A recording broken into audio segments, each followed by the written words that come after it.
Breaking news, everybody. When it comes to the possibility of issuing new stimulus checks, everyone is looking to lawmakers in Congress. Multiple Democrats and Republicans have agreed that a new round of stimulus payments should be sent out as soon as possible to Americans that are financially struggling. More than $500 million in a second Golden State stimulus payments have been going out to Californians as part of the latest round of stimulus checks, giving some families a holiday bonus to the end of the year. According to the Franchise Tax Board, about 9,000 payments worth around $6.1 billion were issued. As part of the latest round, about 794,000 checks worth around $568 million are being mailed from December 13th to December 31st. The state has either issued or announced nearly 8.1 second Golden State stimulus payments, valued at nearly $5.8 billion so far. He said those estimates are rough since some tax returns have not gone through all eligibility. And Gavin Newsom's administration has said that 2 out of every 3 Californians are eligible for a share of the $12 billion in Golden State stimulus payments. The original program was aimed at Californians with low incomes and was expanded in July to cover people making $75,000 or less. Now, currently, if you live in Georgia, you could get a stimulus check of up to $1,000. Here's who qualifies right now in the state of Georgia. Teachers and principals are eligible to receive a one-time payment. If you live in Tennessee, you can get a stimulus check of up to $1,000 as well. Full-time teachers can qualify for up to $1,000 of hazard pay, and part-time teachers can qualify for up to $500 of hazard pay. If you live in New Mexico, you can get a stimulus check of up to $750 to be eligible for the payment. You must be a New Mexico resident and didn't qualify for the past 3 stimulus payments. By universities, and I know that I will get somewhat in trouble for trying to call the roll of the universities around the 18th Congressional District, like the historic Texas Southern University, University of Houston, St. Thomas University, Houston Baptist, the Lone Star, Houston Community College, San Jack, and I know someone is texting me right now. But I am full of college students, all of them working very hard.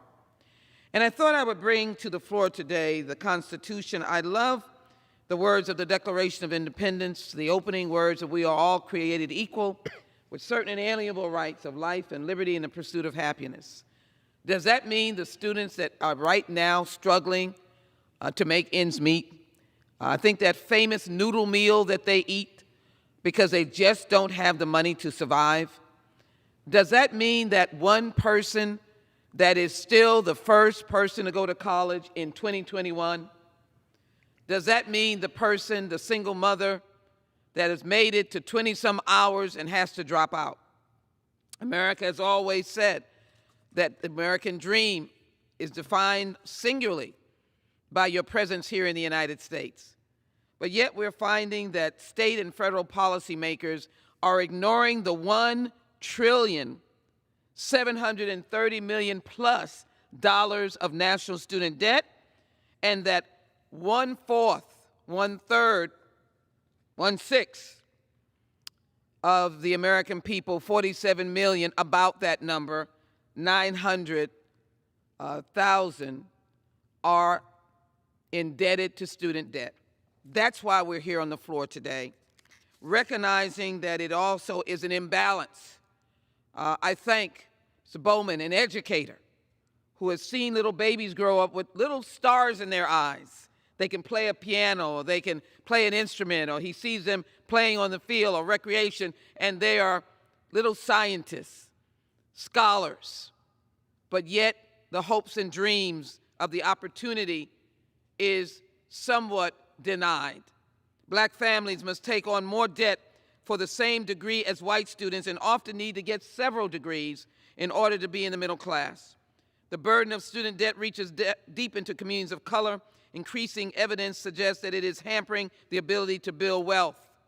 One of the reasons my good friend and myself are also interested in the idea of the Commission to Study Slavery and Develop Reparation Proposals is to get a roadmap of some of the populations that are impacted negatively by student debt. Default and delinquency rates on student loans remain appallingly high, and 3.6 million students are in the state of Texas.